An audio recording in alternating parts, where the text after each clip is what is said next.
जननी जन्मभूमिश्च स्वर्गादपि गरीयसी। ఇది శ్రీరామచంద్రుడు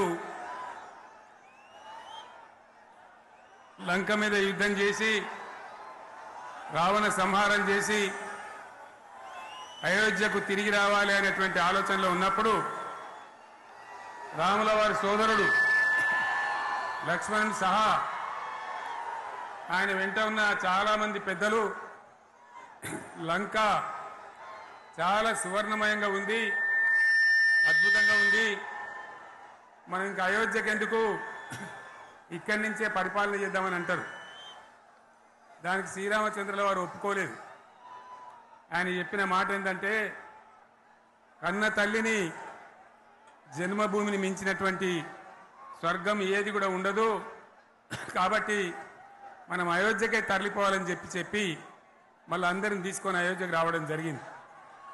అదే స్ఫూర్తితోని చాలా గందరగోళ స్థితిలో ఉన్నటువంటి, దిక్కు తోతని స్థితిలో ఉన్నటువంటి, ఆత్మహత్యలకు ఆలవాలమైనటువంటి, వలసలకు నిలయమైనటువంటి ఒక ఘోరమైన ఆపదలో వలసవాదుల విషకౌగిలిలో చిక్కి నలిగిపోతున్న తెలంగాణ రాష్ట్రాన్ని ఎట్టి పరిస్థితుల్లో విముక్తి చేయాలని, స్వరాష్ట్రం సాధించాలని, జనని జన్మభూమిని మించిన వేరేది లేదని చెప్పి నేను ఒక్కడిగా బయలుదేరి ఆనాడు తెలంగాణ ఉద్యమానికి శ్రీకారం చుట్టడం జరిగింది.